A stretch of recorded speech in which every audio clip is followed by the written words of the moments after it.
Hello student, welcome back to my channel competes by Geeta. हम यहाँ पर आपको लेकर आए हैं कला क्या है, जो आपका लेक्चर 4 का ही प्रैक्टिस सेट है। यहाँ पर टॉपिक वाइज आपके टेस्ट सीरीज चलाए जा रहे हैं और अब बिल्कुल फुल डिटेल्स में भी आपको बताया जा रहा है।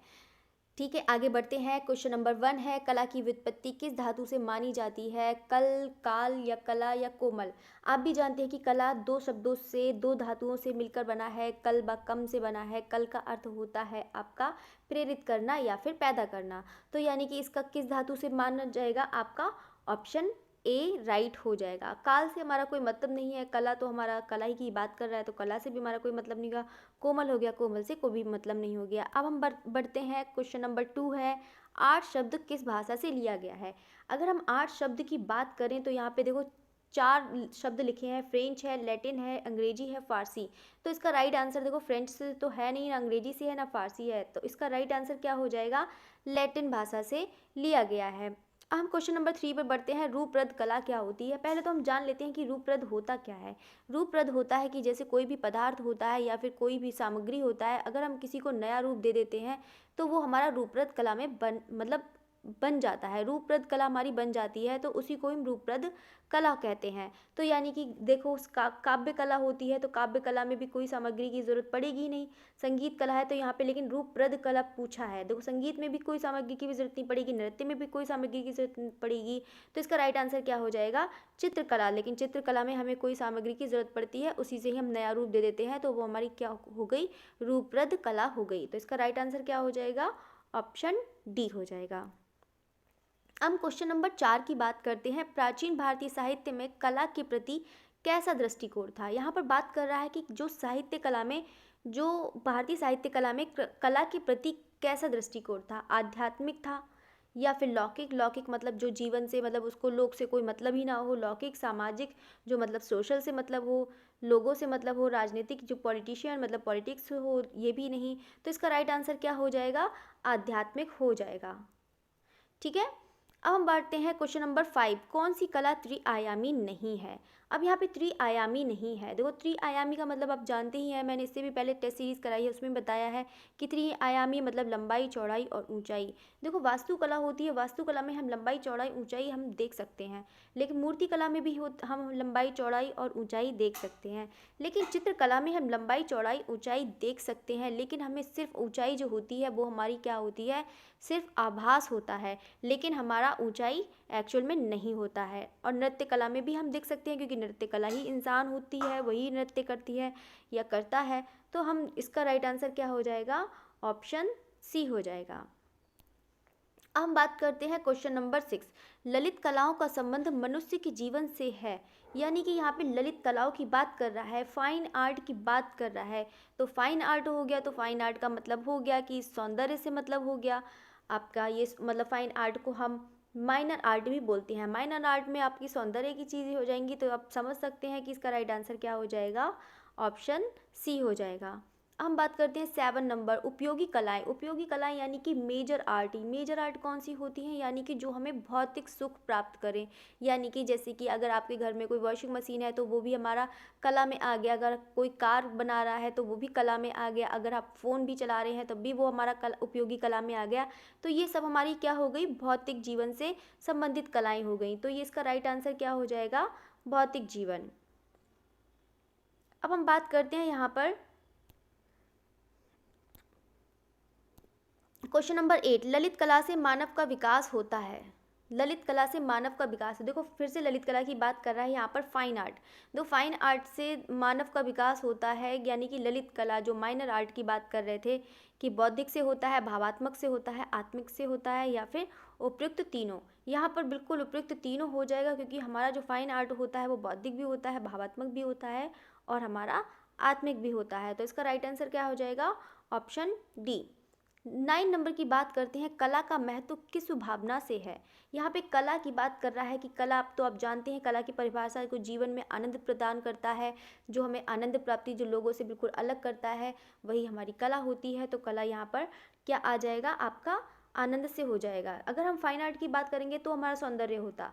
यहाँ पर हमें कला का महत्व की बात कर रहा है, तो महत्व मतलब आनंद हो जाएगा। ऑप्शन अब आते हैं क्वेश्चन नंबर 10 है, 8 शब्द का प्रयोग किस शताब्दी से हुआ है। बिल्कुल 8 शब्द का जो शताब्दी से जो प्रयोग हुआ है वो 13वीं शताब्दी के अंतिम चरण में हुआ था। कला किस भाषा का शब्द है। अब यहाँ पर देखो 4 भाषा दी हैं। कला जो भाषा शब्द बताया गया है, अंग्रेजी है, संस्कृत है, फारसी है या हिंदी है। कला से आप देख के ही लग रहा हुआ कि ये हमारा किससे मिलता जुलता है, ये हमारा संस्कृत भाषा है। यहाँ से भी बहुत सारे क्वेश्चन पूछ लिए जाते हैं कला से संबंधित, तो आप इसको बात को भी आपको माइंड में याद रखना है। अब क्वेश्चन नंबर है 12 नंबर, कारू शिल्प, यानी कि देखो ललित कला को 2 भागों में बांटा गया था। यहाँ पे मानव शिल्प को 2 भागों में बांटा गया था, कारू शिल्प और चारू शिल्प। कारू हमारी उपयोगी कला हो गई है और हमारी चारू ललित कला हो गई है। तो यहाँ पर आप बता ही सकते हैं कारू किसकी बात कर रहा है, उपयोगी कला की बात कर रहा है। अगर चारू की बात करते तो यहाँ पे ललित कला हो जाता, लेकिन यहाँ पे कारू की बात कर रहा है तो ऑप्शन सी इसका राइट आंसर हो जाएगा। क्वेश्चन नंबर 13 है, भारतीय चित्रकला है। यहाँ पे भारतीय चित्रकला की बात कर रहा है। रेखा प्रधान है, वर्ण प्रधान है, छाया प्रकाश है या भावहीन है। देखो जो पहले की भारतीय चित्रकला थी, जो प्राचीन भारतीय कला भी होती है, वो हमारी कौन सी है, रेखा प्रधान है। तो इसका राइट आंसर क्या हो जाएगा, ऑप्शन ए। हम 14 क्वेश्चन पे बढ़ते हैं। वास्तु विद्या और सृजन के जो देवता हैं वो कौन है। यहाँ पे जो देवता है वास्तु विद्या और सृजन के जो देवता है, विष्णु है, इंद्र है, विश्वकर्मा है या फिर गणेश है। तो इसका राइट आंसर क्या हो जाएगा, विश्वकर्मा है। अब बात करते हैं क्वेश्चन नंबर 15, शिल्प तथा कला विषय सामग्री उपलब्ध हैं। देखो शिल्प और कला विषय सामग्री जो उपलब्ध हैं, जिसमें कला की बातें बताई गई हैं शिल्प या कला के विषय में, तो वो हमारे उपनिषदों में तो बताई नहीं गई हैं, ना ही वेदों में बताई गई हैं। ये फिर पुराणों में, जैसे कि अष्टाध्यायी पुराण हो गया, ये आपका पाणिनि ने जो लिखा है, या फिर आपका विष्णु धर्मोत्तर पुराण हो गया। तो आपका जो विषय सामग्री उपलब्ध है वो किस में है, पुराणों में। लेकिन वेदों में अगर हम ऋग्वेद की बात करें तो यहाँ पर यथार्थवादी प्रयोग नहीं हुआ था, लेकिन जो अगर पुराणों की बात करें तो पुराणों में हमारा यथार्थवादी प्रयोग हुआ था। तो इसका राइट आंसर क्या हो जाएगा, ऑप्शन सी हो जाएगा। अब बात करते हैं क्वेश्चन नंबर 16 की। निम्नलिखित में चित्रकला से क्या संबंधित नहीं है। यहाँ पर पूछ रहा है कि जो चित्रकला से संबंधित नहीं है वो क्या है। देखो आपने रूप भेद प्रमाण ये सब तो पढ़े ही होंगे, तो ये तो हमारी चित्रकला से संबंधित है ही, लेकिन लिपि ऐसी कोई भी चीज़ नहीं है। तो इसका राइट आंसर क्या हो जाएगा, लिपि हो जाएगा। क्वेश्चन नंबर 17 है, कला क्या है। अभी देखो यहाँ पे अभी मैंने बताया था कि कला क्या होता है। तो यहाँ पर देखो प्रकृति का चित्रण है, ये भी कोई मतलब नहीं है। भावों का चित्रण है, ये भी नहीं है। प्राणियों का चित्रण है, ये भी नहीं है। तो यहाँ पे कलाकार की अनुभूति से परिपूर्ण चित्र है, यानी कि कलाकार की जो अनुभूति होती है उससे हमारा परिपूर्ण जो होता है वही हमारा कला होता है। हम बात करते हैं क्वेश्चन नंबर 18 की। कला का सर्वप्रथम प्रयोग कहाँ मिलता है। अभी देखो मैंने बताया था कि वेदों में जो कला का सर्वप्रथम प्रयोग हुआ था वो ऋग्वेद में हुआ था, लेकिन वहाँ पर यथार्थवादी प्रयोग नहीं हुआ था।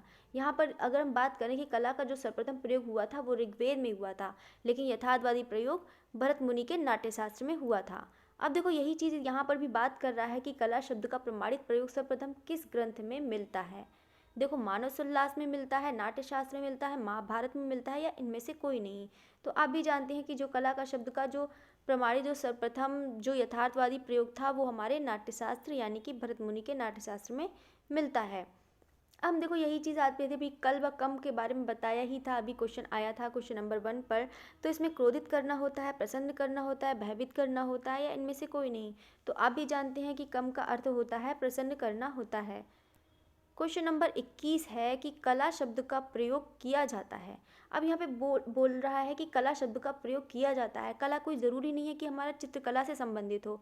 कला हमारा कोई से भी कला हो सकती है, जो बिल्कुल लोगों से अलग करने की कोशिश करे उसी को ही हम कला करते हैं। और यानी कि ये भी डिपेंड करता है कि उसमें जीवन में आनंद भी आना चाहिए या उसको लोगों से अलग लगना चाहिए। तो यहाँ पर बात कर रहा है कि देखो श्रव्य कला तो है नहीं, श्रव्य तो हमारा सुनना हो गया, तो सुनने से कोई मतलब है नहीं हमारा कला का। दृश्य का भी कोई वो दृश्य और कला भी नहीं, सिर्फ कला हो गई, दृश्य और श्रव्य भी नहीं हो गई। तो यहाँ पे ललित कला में हमारा सब कुछ आ जाता है, कोई भी कला होती है तो हमारी ललित कला में आ जाता है। तो इसका ऑप्शन क्या हो जाएगा, ऑप्शन डी। हम बात कर रहे हैं क्वेश्चन नंबर 22, कला मुख्य रूप से कितने प्रकार की होती है। कला की बात करते हैं कि कला मुख्य रूप से कितने प्रकार की होती है। आप भी सब लोग जानते हैं कि कला मुख्य रूप से सिर्फ और सिर्फ दो ही प्रकार की होती है। एक होती है हमारी ब्रह्मांडीय कला या फिर मतलब ब्रह्मांडीय कला, और दूसरी मानव शिल्प कला। मानव शिल्प को ही दो भागों में बांटा था, ललित कला और आपकी उपयोगी कला। लेकिन आप अगर यहाँ से भी अगर आपको पूरी डिटेल्स में देखना है, मैंने यहाँ पर लेक्चर भी डाल रखा है, तो आप लेक्चर में भी जाके पूरा कंप्लीट देख सकते हैं। बहुत अच्छा सा मैंने पूरा पीपीटी तैयार करा है, तो आप बिल्कुल आसानी से उसको समझ सकते हैं। तो इसका राइट आंसर क्या हो जाएगा, 2 हो जाएगा। हम 23 की बात कर रहे हैं। हीगल के अनुसार निम्न श्रेणी की कला कौन सी है। देखो हीगल ने क्या किया था, जो कला के बारे में बताया था, उन्होंने क्या कहा था कि जो जिसमें सामग्री की ज़रूरत ना पड़े वही हमारी उच्च कला हो गई। यानी कि उन्होंने जो काव्य कला को जो मान लिया था वो सबसे उच्च कला मान लिया था। और जो तीसरे नंबर की कला मानी थी उन्होंने चित्रकला मानी थी। और जो सबसे निम्न कला की मानी थी वो कौन सी, स्थापत्य कला मानी थी। तो अब बता सकते हैं कि जो इस निम्न श्रेणी की जो कला है स्थापत्य कला, क्योंकि स्थापत्य कला में बहुत सारी सामग्री की ज़रूरत पड़ती है। और तो अब समझ ही चुके होंगे कि जो निम्न श्रेणी की कला हो गई स्थापत्य कला हो गई, क्योंकि हीगल ने सामग्री के स्थान पर ही मतलब उन्होंने अपना उसका जो श्रेणी है उन्होंने बता दी थी कि कौन सबसे ऊंची कला होगी, कौन सबसे नीची कला होगी, सब इसको बारे में बता दिया था। ठीक है, तो हम फिर आगे बढ़ते हैं। यही चीज़ है इनका पूरा। उन्होंने काव्य कला को सबसे उच्च माना था, फिर उन्होंने संगीत कला को फिर माना, फिर उन्होंने उसके बाद आपकी ये चित्रकला हो गई, फिर आपकी मूर्ति कला हो गई, फिर लास्ट आपका स्थापत्य कला हो गया। 23 यानी कि 24 है, कौन सी कला लोकप्रिय होने के कारण प्रमुख मानी जाती है। अब यहाँ पे देखो कौन सी कला ऐसी है जो लोकप्रिय है। सबसे ज़्यादा लोकप्रिय काव्य कला है, बिल्कुल भी नहीं है। वास्तुकला है, वास्तुकला भी बिल्कुल भी नहीं है। मूर्ति कला है, मूर्ति कला भी नहीं है। सबसे ज़्यादा है जो चित्रकला। चित्रकला एक ऐसी होती है, लोग अपने घरों में भी बनाते हैं, लोग बाहर भी बनवाते हैं, पोस्टर भी लगाते हैं। तो सबसे ज़्यादा जो महत्वपूर्ण है यानी कि लोकप्रिय हो गई वो हमारी चित्रकला हो गई है। अब हम बात करते हैं 25 क्वेश्चन है, कला का प्रमुख उद्देश्य क्या है। जो कला का प्रमुख उद्देश्य है, सौंदर्य का सृजन है या फिर विचारों का सृजन है या फिर मनोरंजन है। कला की शिक्षा का प्रचार प्रसार से कोई मतलब ही नहीं है, मनोरंजन से भी कोई मतलब, विचारों का भी नहीं है। कला हमारी सिर्फ, और कला जो हो गई वो हमारा क्या मतलब, हमारा जो है वो क्या हो गया, सौंदर्य का सृजन करना हो गया। क्योंकि कला अगर हम कोई भी चीज़ बना रहे हैं कि अगर हम इससे सौंदर्य का सृजन नहीं होगा तो कला हमारी बिल्कुल बेकार हो जाएगी। तो इसलिए सौंदर्य का सृजन होना ज़रूरी है। तो इसका option number A right answer है। क्वेश्चन नंबर 26 पर आते हैं। प्राचीन समय में कला के लिए किस शब्द का प्रयोग होता है। देखो प्राचीन समय में कला के लिए किस शब्द का प्रयोग होता है। शिल्प के लिए, कला के लिए। बहुत लोगों को इसमें भी कंफ्यूज रहता है कि किसके लिए। देखो आलेख्य की अगर बात करें तो ये कामसूत्र की जो चौथे नंबर की कला है वही आलेख्य है, जिसकी टीका उसमें पंडित यशोधर ने करी थी। अब यहाँ पर बात करते हैं कि प्राचीन समय में जो कला के लिए जो शब्द लिया गया था वहाँ पर महर्षि पाणिनि का भी लिया है यहाँ पर। तो आप बता सकते हैं कि उन्होंने भी शिल्प माना है, तो शिल्पी माना है। तो यहाँ पर बता सकते हैं कि जो सबसे ज़्यादा प्राचीन समय में जो कला के लिए शब्द का प्रयोग हुआ था वो शिल्प के लिए ही प्रयोग हुआ था। लेकिन उन्होंने यहाँ पे कला की बात नहीं कही थी, यहाँ पे नृत्य की हो गई, वादन की होगी, वाद्य की बात कही थी यहाँ पर, जो शिल्प में बात कही थी। ठीक है, हम बढ़ते हैं 27। कला में अनुपातिक संबंध। मतलब संबंध किस विषय के लिए रहा है। कला में जो अनुपातिक संबंध होता है वो किस विषय के लिए रहा है। धर्म है, विज्ञान है, कला है, या फिर सभी के लिए। अभी मैंने आपको बताया था कला हमारा कोई ज़रूरी नहीं है चित्रकला से होता है। कला हमारा कुछ भी हो सकता है, कहीं भी कोई सी भी कला हो सकती है। तो ये क्या हो जाएगा, इसका राइट आंसर सभी के लिए हो जाएगा। अब हम बढ़ते हैं क्वेश्चन नंबर 28। निमातनामा। निमातनामा ये ग्रंथ है। इसमें यहाँ पे पूछ रहा है कि निमातनामा नामक पांडुलिपि किस विषय से संबंधित है। यहाँ पे प्रेम दृश्य से संबंधित है, या फिर युद्ध दृश्य से है, या फिर दरबारी दृश्य, या फिर पाक कला संबंधी वस्तुएं। निमातनामा जो ग्रंथ है वो हमारी पाक कला संबंधी वस्तुओं से संबंधित है। तो इसका ऑप्शन राइट डी हो जाएगा। अब बात करते हैं यहाँ पे क्वेश्चन नंबर 29।